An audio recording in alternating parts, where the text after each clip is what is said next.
केवल मोदी भारी है, बाकी कोई नहीं।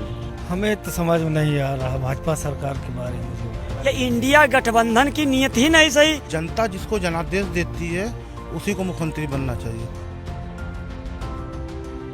नमस्कार, स्वागत है आपका हमारे विशेष प्रोग्राम 2024 की तैयारी कौन किस पर भारी। ये जानने के लिए पहुंचे हैं आम जनता के बीच, जानते हैं उनकी राय कि आखिरकार 2024 में किसका पलड़ा भारी रहेगा। मैं इस वक्त मौजूद हूं राजधानी लखनऊ के हजरतगंज इलाके में, जो कि बेहद वीवीआईपी इलाका है। यहीं पर कुछ दूरी पर मुख्यमंत्री आवास है, यहीं पर कुछ दूरी पे कैबिनेट मंत्रियों के आवास हैं, यहीं पर कुछ दूरी पर सचिवालय है, यहीं पर कुछ दूरी पर वो तमाम नियंत्रण केंद्र हैं जहां से उत्तर प्रदेश के साथ साथ राजनीति देश की चलाई जाती है। बात करते हैं लोगों से। सर, स्वागत है आपका बहुत। 2024 की तैयारी हो रही है और कौन किस पर भारी लग रहा है? भारी तो सही बात यह है कि केवल मोदी भारी है, बाकी कोई नहीं है। हाँ, और वैसे कहने के लिए लोग कहेंगे कि अब की बार देख लीजिएगा, जब चुनाव आते हैं सब टाटा फिस, कोई मतलब नहीं निकलता। अभी 3 राज्यों में चुनाव हुआ, उसकी स्थिति क्या हुई? इसके अलावा भी एक तरफ भारतीय जनता पार्टी विकसित भारत संकल्प यात्रा निकाल रही है, दूसरी तरफ 20 तारीख से कांग्रेस यूपी जोड़ो निकालने जा रही है रैली। तो किस तरीके से देखते हैं आप लोगों को जो योजनाएं भारतीय जनता पार्टी की हैं या जो योजनाएं कांग्रेस ने दी है हमारे देश को, उन योजनाओं पर क्या लगता है 2024 में किसका पलड़ा भारी रहेगा? कांग्रेस अगर योजनाएं अच्छा दी होती तो 10-20 सीट पे नहीं, और यूपी में तो 1-2 सीट है केवल विधानसभा का, और लोकसभा मेरे ख्याल से एक भी नहीं होगा। वही उनका है, क्या नाम है, हाँ, तो उम्मीद उसका नहीं। लोकसभा में तो ये लोग नहीं रहेंगे। देखिए, मोदी ही जीतेंगे, दूसरा कोई विकल्प ही नहीं है। बस कितना ये महंगाई थोड़ा रोक दें, मोदी भाजपा सरकार महंगाई थोड़ा सा कंट्रोल कर ले जाती। लेकिन क्या करेंगे, पहले जैसे लोग कहते हैं पहले 400 गैस सिलेंडर था, अभी 1100 का है। लेकिन गैस सिलेंडर तब से महंगाई भी तो बढ़ रही है। पहले टीचरों के वेतन था 20,000, अब 90,000 है, तो उनको पैसा भी मिल रहा है, तो सामान का दाम बढ़ता जा रहा है और वेतन भी बढ़ता जा रहा है। तो इस हिसाब से महंगाई भी नहीं कहेंगे जी। विकसित भारत के जो मुद्दे होने चाहिए, क्या लगता है उन मुद्दों पर सरकार ध्यान दे रही है या आम जनता तक उनकी बात पहुंच रही है? या पहले कहा जाता था कि एक कहावत थी कि जब 10 रुपये चलता था सेंट्रल से तो आम आदमी तक पहुंचते पहुंचते 1 रुपया हो जाता था। तो कैसे देख रहे हैं पूरे परिवेश? हमें तो समझ में नहीं आ रहा भाजपा सरकार के बारे में जो है जी। पहली बात तो ये, जो इनके जो जीवट नेता हैं, जैसे मान लीजिए अभी देखिए एमपी में जो हुआ, शिवराज सिंह चौहान 4 बार मुख्यमंत्री थे। ऐसा मुख्यमंत्री मुझे तो लगता है कोई देश में मुख्यमंत्री ही नहीं है जो जितना जनता से, आम जनमानस से वो जुड़ा हुआ व्यक्ति था, उसको बाहर किनारे कर दिया गया।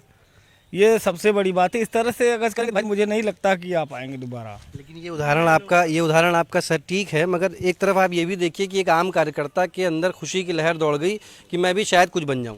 तो बन जाए वो ठीक है, लेकिन आम पब्लिक जनमानस को अगर देखिए, वही है कि जनता की आवाज़ को नहीं समझ पा रहे हैं। वहाँ जनता देख रहे हैं, रोड पे आके चिल्ला रहे हैं शिवराज सिंह चौहान के बारे में। बताइए, अगर कुछ किया नहीं होता तो जनता क्यों भावनाओं से जुड़ी रहती?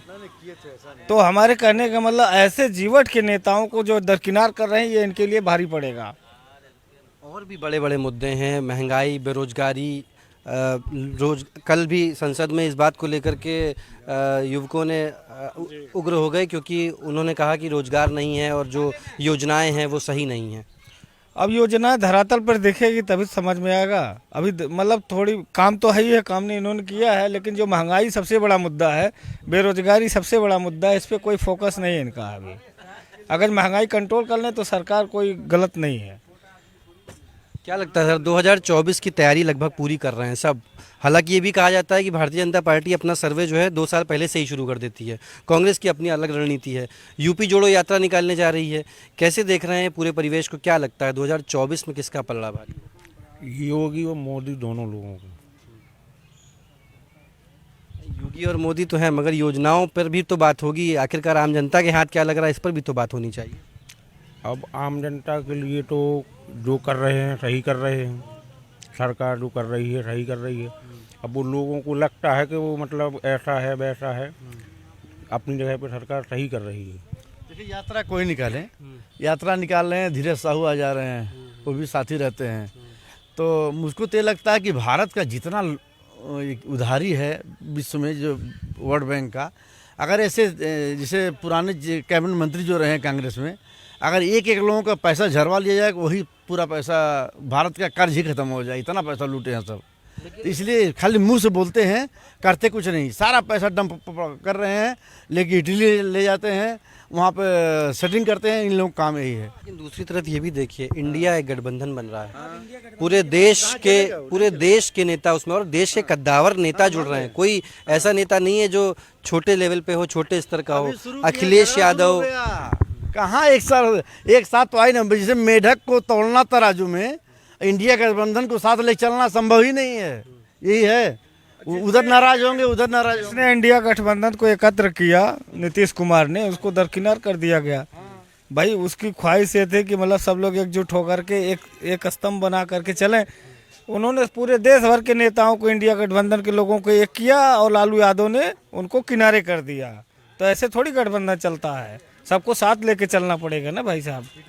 भैया वो तो कह रहे हैं ना कि ये इंडिया गठबंधन जो बनेगा वो 2024 में इतिहास रचेगा। इतिहास तब रचेगा जब सब एक मत से जो है सब लोग चलेंगे, तभी इतिहास रच पाएगा। ऐसे नहीं है भैया ऐसे नहीं भैया, चल एक सेकंड, ये इंडिया गठबंधन की नीयत ही नहीं सही, और इसको गठबंधन नहीं, इसको आप ठगबंधन मान के चलिए। और दूसरी चीज रह गई है, समाजवादी पार्टी अगर कह रही कि हमारे साथ में मुसलमान है, तो उसके साथ में मुसलमान नहीं है। आजम खां को शेर की सवारी पर जमीन की सवारी पर अगर कोई लाए, तो अखिलेश यादव और समाजवादी पार्टी लाई। और दूसरी चीज रह गई, ये गठबंधन में सबसे पहले धोखा तो अखिलेश यादव ही देंगे। दूसरी चीज, नरेंद्र माननीय जो आज 14 से अभी तक हुआ है, ये माननीय राजनाथ सिंह जी की रणनीति बनाई हुई थी। और राजनाथ सिंह जी का हर वर्ग का, हर समाज का आदमी इज्जत करता है और सम्मान करता है। इससे साफ साबित हो गया है कि यहाँ पर जो है ये ठगबंधन नाकाम हो रहा है। यही समाजवादी पार्टी का और बसपा का 19 में गठबंधन था, और मुलायम सिंह जी ने कहा था कि पुनः प्रधानमंत्री जी को मैं देखना चाहता हूँ। समझू, आज मुसलमानों की जो दुर्दशा हो रही, इसकी जिम्मेदार अगर कोई है तो समाजवादी पार्टी है। अगर ओवैसी को मिलाया जाता तो कहते बीजेपी बी टीम। मायावती ने भी 3 बार सरकार बीजेपी से चलाई, और मुलायम सिंह जी भी सीबीआई से, अखिलेश जी भी बचे रहे। और अगर ओवैसी कोई बात करते हैं अपनी समाज की, तो कहते हैं बीजेपी का दलाल है। कोई बात नहीं। क्या लगता है सर, 2024 की तैयारी हो रही है, लगभग सभी पार्टियां अपनी तैयारी कर रही हैं। कोई यूपी जोड़ो निकाल रहा है यात्रा, कोई निकाल रहा है विकसित भारत संकल्प यात्रा, और वहीं समाजवादी पार्टी और तमाम जो गढ़ हैं वो इंडिया गठबंधन की तैयारी कर रहे हैं। कैसे देखते हैं? भाई चुनाव है, चुनाव एक पर्व है, सबको अपना अपना लड़ना चाहिए, लेकिन जनता जिसको जनादेश देती है उसी को मुख्यमंत्री बनना चाहिए। जिस तरह मध्य प्रदेश की जनता ने शिवराज सिंह चौहान के नेतृत्व में उनको जनादेश दिया था, उस जनादेश को क्यों उनके नेतृत्व के पैरों के नीचे कुचल दिया गया? ये भी जनता का एक सवाल है।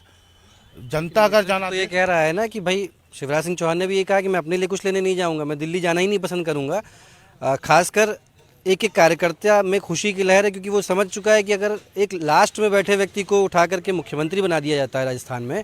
देखिए ये पूरा नैरेटिव बनाया जा रहा है अमित शाह को अगला प्रधानमंत्री बनाने के लिए, क्योंकि जो बीजेपी का फार्मूला है 75 के बाद मार्गदर्शक मंडल में जाने के लिए, शायद मोदी जी की भी 75 साल के होने वाले हैं।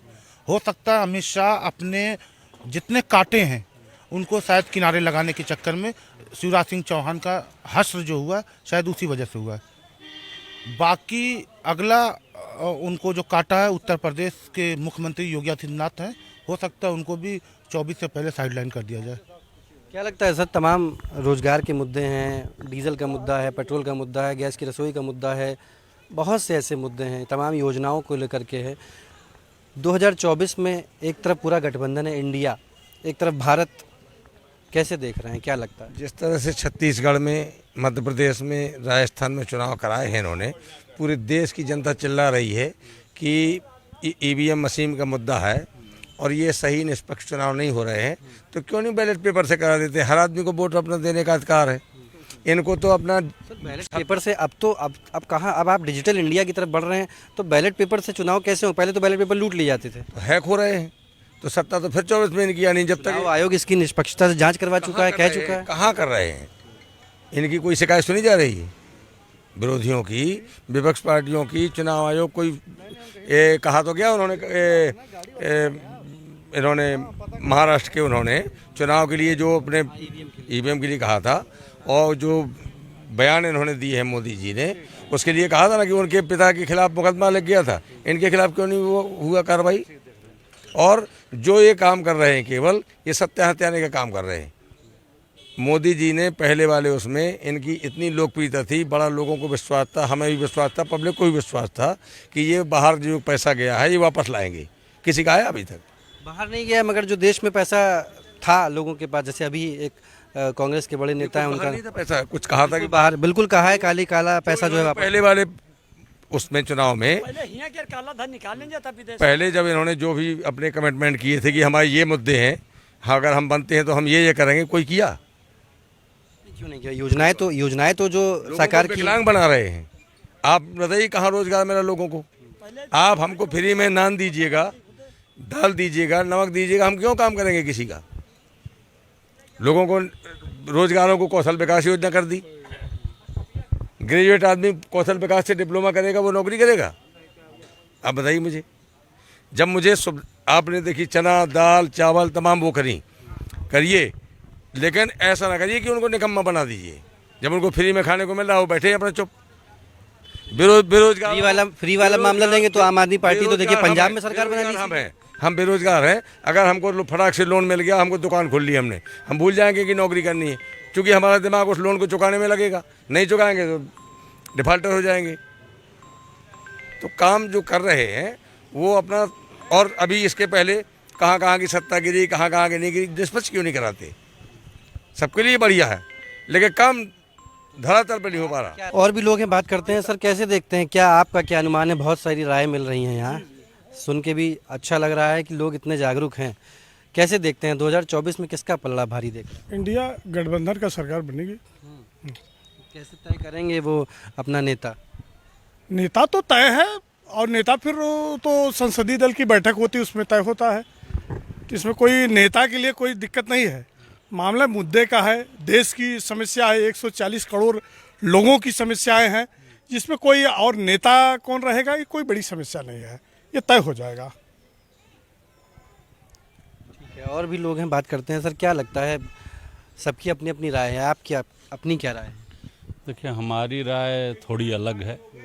हम पेशे से शिक्षक हैं और हम लोग जिस नज़र से देखते हैं उस नज़र से वित्तीय मामले में सरकार ठीक नहीं है। बात तो करके आए कि किसान को देंगे उसका दाम। अब किसान का आलू अभी होने वाला है, ज्यों हो जाएगा आलू का दाम हो जाएगा 4 रुपये किलो, और ज्यों किसान बेच के खाली हो जाएगा बनिया का दाम हो जाएगा 40 रुपये किलो। ये सरकार की जिम्मेदारी नहीं है। आरोप तो ये भी लगा था कोल्ड स्टोरेज जो है अडानी अंबानी के नाम चले गए हैं, सब इकट्ठा कर रहे हैं, इस तरीके के तमाम आरोप लग चुके हैं। सरकार आरोप लग चुके हैं तो सरकार का काम है ना आरोप से बचना, हमारा काम तो है नहीं। भी किसान मेहनत कर रहा है। अब जैसे अभी एक मुद्दा है, अब राजस्थान में 450 रुपये में सिलेंडर मिलेगा, मध्य प्रदेश में 450 में मिलेगा, छत्तीसगढ़ में 500 में मिलेगा, हम 1100 में खरीदेंगे। तो हमने तो बेवकूफ़ी कर दी 2017 से अब तक सरकार बना के। हमको तो यही लग रहा है, या तो 2017 से अब तक हमारे जो है 600 रुपये वापस दिए जाएं जितने सिलेंडर हमने लिए। अब तो सब्सिडी भी बंद हो गई है ना? सब्सिडी 15-16 रुपये आ जाती है और उतना SMS का चार्ज काट लेते हैं बैंक वाले। तो एक ये मुद्दा है। और जैसे एक मुद्दा है अभी हम आपको बताएंगे, एक पुरानी पेंशन का बहुत बड़ा मुद्दा है, ठीक है। और इस मुद्दे में ये डबल इंजन की सरकार है। आप अपना नंबर दीजिएगा, हम आपको अभी दे देंगे आर्डर। 3 मार्च 2023 को केंद्र की सरकार ने एक आदेश जारी किया। हम लोग बहुत लड़े, सुप्रीम कोर्ट, हाई कोर्ट, हर जगह लड़े। सुप्रीम कोर्ट कम से कम 46 बार आर्डर दी होगी कि राज्य कर्मियों का, शिक्षकों का पुरानी पेंशन योजना नितांत आवश्यक है। ये उनके ऊपर कोई एहसान नहीं है, ये उनका हक है। परिवर्तन होना तय है। देखिए 2024 की तैयारी कौन किस पर भारी, काफ़ी ज्ञानवर्धक लोग मिले, सबने अपनी अपनी राय रखी। जाहिर है कि किसी की राय किसी और से भिन्न हो सकती है, लोकतंत्र है। सबने अपनी अपनी राय रखी और बताना चाहा कि 2024 में या सरकार की जो योजनाएं हैं वो कितनी ज़मीनी स्तर पर लोगों को भा रही हैं और उसका परिणाम क्या हो सकता है, परिवर्तन हो सकता है या नहीं हो सकता है। खैर ये तो वक्त बताएगा। फ़िलहाल के लिए इस खास प्रोग्राम में 2024 की तैयारी कौन किस पर भारी पर इतना ही। फिर मिलेंगे आपसे